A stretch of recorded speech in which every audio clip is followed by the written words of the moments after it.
Hi traders, so we're going to kick things off with this week's Technical Tuesday like we always do, starting off with the dollar.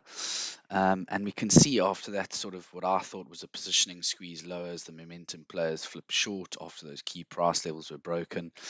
A temporary sort of driven retracement low. We've seen the dollar trying to flex its muscles a bit back a bit higher as support came in that 94.5 level.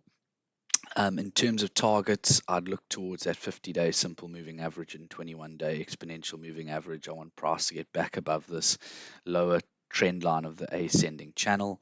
And then we can see the RSI is trying to creep back into this sort of range that it used to be in between 42 and 55. On the downside, I'd look towards the 94.5 support again to see if price can hold above that level. Moving across to the Euro US dollar, we've seen it peak a little bit just below 115, and the RSI sort of got its head above this 52 level around 61, 57 it got up to, and now it's sort of rolled over again, and we're seeing what it's doing.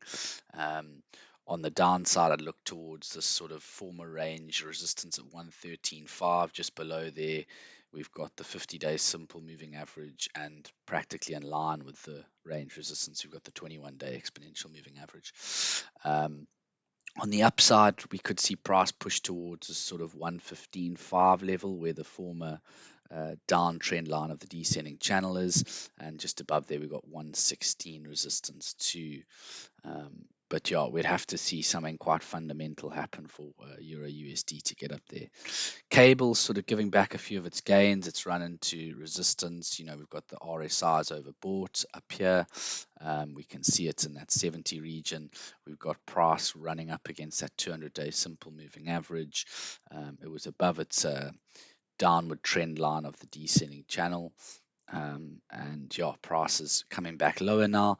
In terms of targets, the round numbered 136 could cause some stickiness on the downside, and back on the upside, I would say the 200-day simple moving average would be the score on the door again to target for the bulls. Moving on to Euro GBP, quite stagnant price action, not really anything happening here.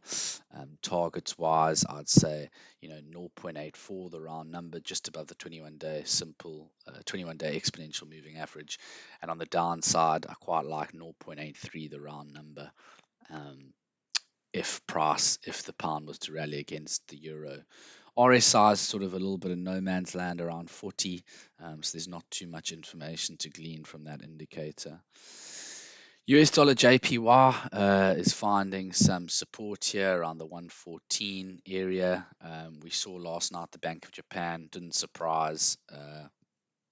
Basically, they upgraded the inflation forecast very minorly, and Kuroda, the Bank of Japan governor, poured cold water on the fact that there's not going to be any rate hikes or taking the foot off the accelerator, easing accelerator, at least until 2024. So we're seeing that as US 10-year yields move higher too. We're seeing that. We're seeing a bit of price rally in US dollar JPY. One thing that's maybe preventing it from rallying further is the poor equity sentiment we're seeing, which sort of causes a bit of a tug of war between bulls and bears for US dollar JPY, as both factors have completely neutralizing effects. Gold really struggling at that 1830 line in the sand resistance. We've seen how many times prices touched that. It did break through earlier up to 1880 in mid-November last year. However, with real yields moving higher, and that strong price resistance, gold is struggling to break through this 1830 level. On the downside, 1800 would be a good support level to watch, just below those confluence of moving averages. The RSI got quite close to this famous 62 resistance, but is now rolled back over. On the upside again, 1830 is the target to watch if it breaks through there, which would be quite significant.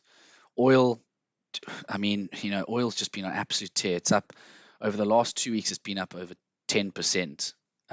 So really red hot, and it's broken through that former high back in October at 86.48. We're now, high 80s, not 90s, the next score on the door, and it begs the question: do we see 100 in crude, $100 a barrel in crude? The RSI is looking a bit overextended and overbought territory. We can see there, and it's gaining a bit of distance above its 50-day simple moving average, which always does sort of make me think, are we due for maybe a little bit of mean reversion and then another leg higher? Moving on to a currency which I quite like to look at for a take on risk sentiment, Aussie dollar, Japanese yen. It's found some support here around the 82.2 level. There's also the 50-day simple moving average and the 200-day simple moving average to provide some support there for price. As all the RSI is just sort of drifting along here around 47.84. We broke out of that ascending channel, which was quite a bad break, but now we're holding around the support, so we'll have to see what price does. If it does break through this 82.225 level, I'd say the next level of major support would come in around 81.5, as you can see here by this sort of like dotted line that I've got here. On the upside, I'd like to see price get back to this trend line over here around about 83-ish. And yeah, that's AUDJPY. And then we can see here, I created a little R shares value growth indice, and the ratio again got up to this sort of 2 level, and it's now rolling back over. Um, every time market traders get excited about this rotation out of growth shares to value shares, it always seems to run out of steam and not have the legs. But I do wonder this time if it could be different.